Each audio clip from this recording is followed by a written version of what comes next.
Ito po ay galing kay Nehemiah Miguel Puerto. Atensyon mga Sabadista. Talaga naman.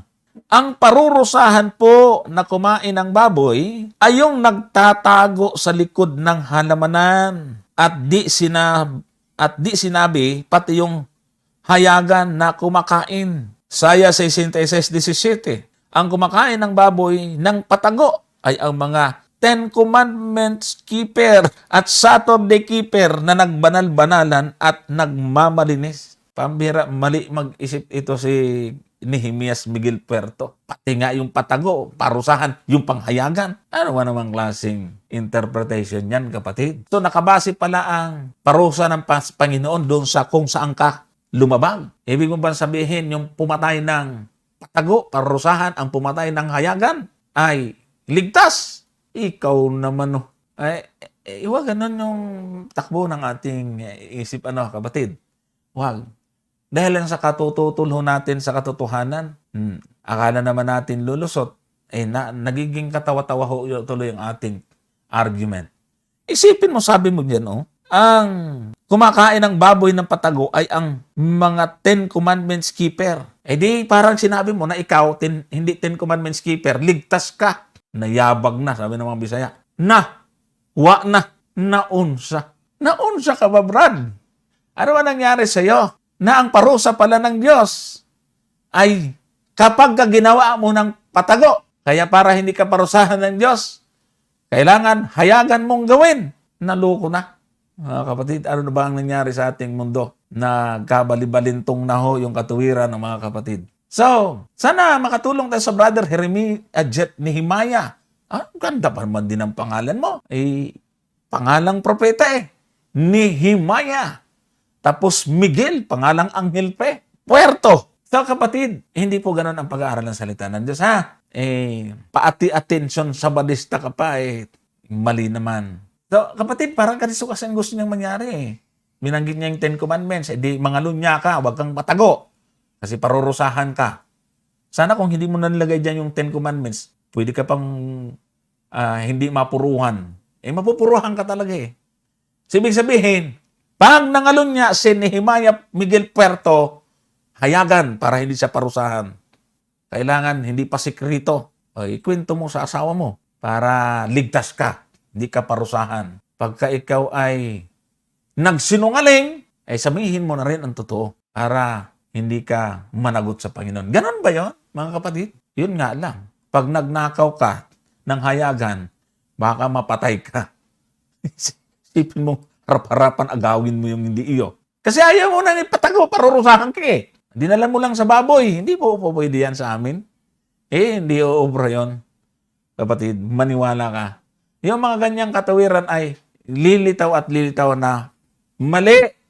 Ngayon, mga kapatid, pag-aralan ho natin ang sinasabi po ng talata. Binibigyan ko lang po kayo ng idea paano i-analyze yung mga tanong.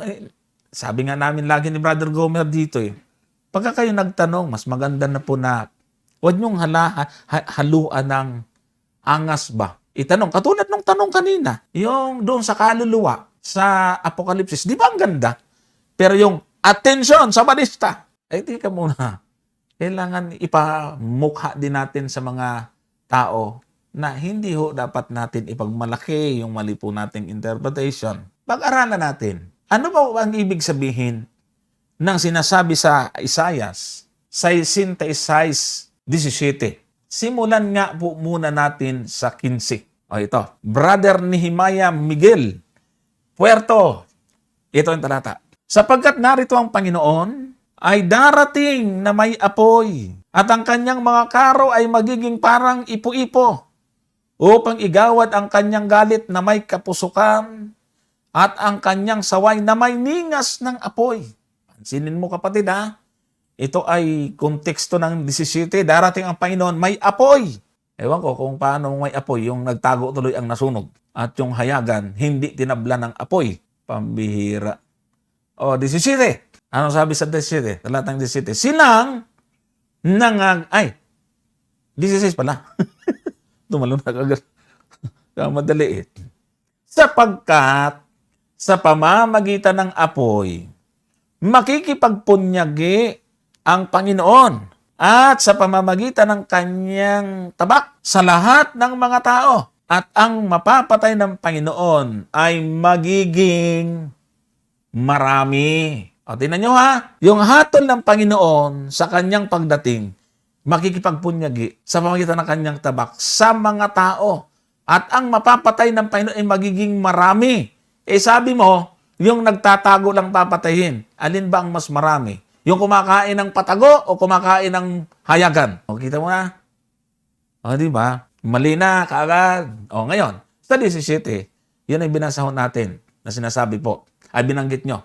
Silang nagpapakabanal at nagpapakalinis na nagsisipareon sa mga halamanan sa likuran ng isa sa gitna na nagsisikain ng laman ng baboy at ng kasuklam-suklam at ng daga.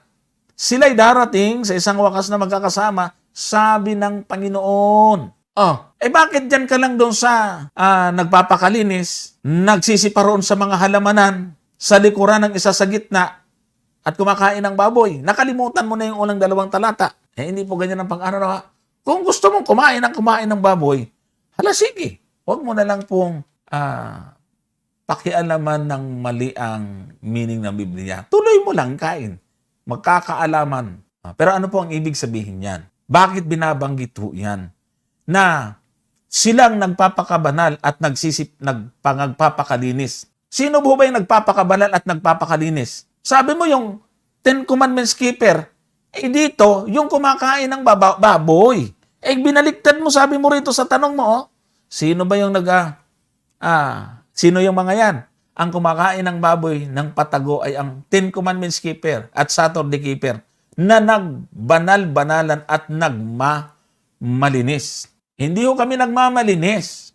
Ang nagmamalinis, yung kumain ng marumi, pero sinasabi, malinis na. Yan ho ang nagmamalinis, kapatid. Para maintindihan ho natin. Pag sinabing malinis, pag sinabing marumi, marumi yan. Pero pag sinabi mong ang marumi, malinis, ay nagmamalinis ka. Okay?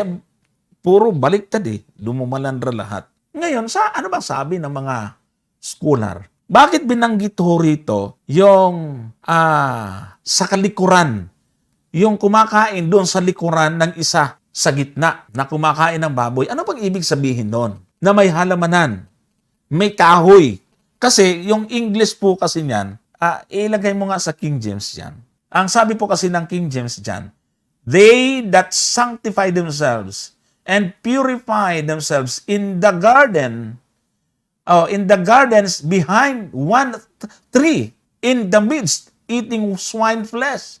Ano ho yung sinasabi niyan na behind one tree, isang kahoy, sa likod ng isang kahoy? Ano bang ibig sabihin? Babasahin ko muna po yung Seventh Adventist Bible Commentary at babasa ho ako ng hindi Seventh Adventist kung paanong nagkapariho ang kanilang comment. Ito po ang sinasabi, behind one tree. The word tree is supplied.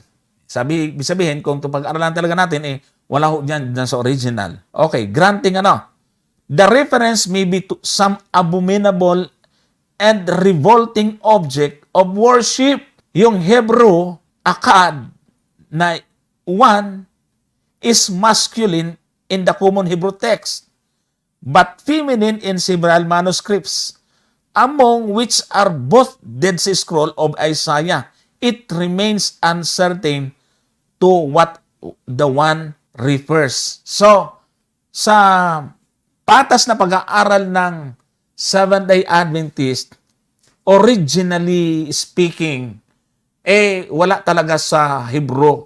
Ano yan? Ganoon pa man, sabi niyan, nananatili kahit sa mga Dead Sea Scroll ng Isaiah ay nananatiling hindi ito tiyak kung anong ibig sabihin nung behind one tree. Kasi kung titingnan natin, bakit isang kahoy lang?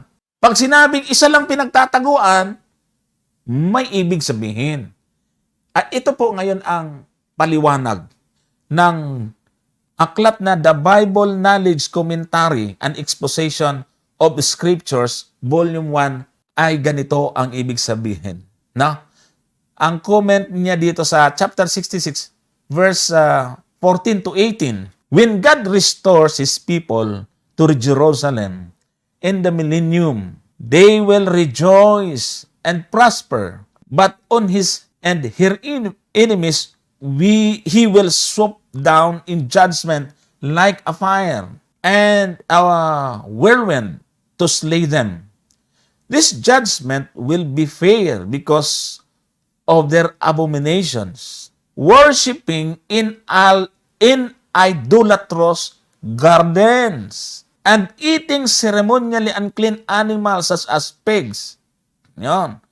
Chapter 65 verse 4, chapter 66 verse 3, Leviticus 11 verse 7, and Leviticus 11:29. When the Messiah returns, his judgment will be on all nations. Zechariah chapter 14 verse 3, Revelation 19 verse 17 to 18. And because of that judgment, the world will see his glory. Ang ganda ng explanation niya, no? Hanggang sa millennium, yung i-restore ng Panginoon, yung mga hindi karapat-dapat iligtas, papatayin. Anong ibig po sabihin nitong interpretation niya na kumakain doon sa halamanan ay sabi rito ang binabanggit, worshiping in idolatrous garden. Kaya yung isang sinasabing isang kahoy o garden, ito yung mga garden na nandoon po yung maraming Diyos-Diyusan. Sumasamba roon, kumakain ng baboy. Nasa Ten Commandments, huwag ka samba sa Diyos-Diyusan eh. Tapos ayaw mo naman sa Ten Commandments, kami daw sabi mo ang Ten Commandments keeper. So ibig sabihin, ikaw ay lumalabag, ay nakasulat doon sa unang utos hanggang ikalawang utos, huwag magkakaroon ng ibang Diyos. Idolatrous garden palang ibig sabihin dito ng The Bible Knowledge Commentary and Exposition of the Scriptures. Tapos bintang mo sa Seventh Adventist. Mali po yun, kapatid, na Nehemiah Miguel. Ano ba yan? Sabi niya pangalan. Tama. Nehemiah Miguel Puerto. No? Kasi sabi mo, Ten Commandments keeper at Saturday keeper, nagbanal-banalan at nagmalinis. Hindi po kung mo nagkikip ng Sabat, iutos ng Diyos yan ay nagbanal-banalan na. Ang pagkip ng Sabat ay hindi pagbabanal-banalan. Ang sabi sa Exodus, tingnan niyo, no? Sa chapter 20 verse 8, sa English natin basahin, tingnan po ninyo ang ibig pong sabihin ng talatang yan. Remember the Sabbath day to keep it holy. Ano ibig sabihin? Alalahanin ng araw ng Sabat at ingatan itong banal. Hindi ka mangingil ng Sabat at magbanal-banalan. Ang Sabat kasi banal. Iingatan mo ang kabanalan niyan. Kaya pag iningatan mo, pinangili mo yan, hindi ka nagbanal-banalan. Iningatan mo yung banal na bagay na pinabanal ng Diyos. Binasbasa ng Diyos yan eh. Ano ang sabi po doon sa verse 11, sa Tagalog natin? Kahit English din, verse 11. Ang sabi po dyan, For in 6 days, the Lord made heaven and earth, the sea, and all that in them is, and rested the seventh day. Wherefore the Lord blessed the Sabbath day and hallowed it. Kita mo na. Binalal ng Diyos, ginawa niyang banal yan. Kaya iingatan mo ngayon ang kabanalan niyan. Ang pangingili ng Sabat ay hindi pagbabanal-banalan. For your information. FYI. Sabi nga. Kaya kapatid na Nehemiah Miguel Puerto, tuloy lang ho ang panunood. Thank you sa tanong mo, kapatid. Thank you. Pasensya na kung medyo bumalandra sa iyo yung sagot natin. Kasi, alam nyo, hindi ko ganito ako sumagot, ay sinusungitan ko kayo. Gusto ko lang iparamdam sa iyo, kapatid na Nehemiah Miguel Puerto, yung mali mo. No? Sa susunod na magtanong ka, gandahan mo. Huwag mo na akong wag mo na akong patutsanahan kasi nag-aaral tayo ng salita ng Diyos. Di maging maganda yung ating pag-uusap. So, thank you sa iyo, kapatid.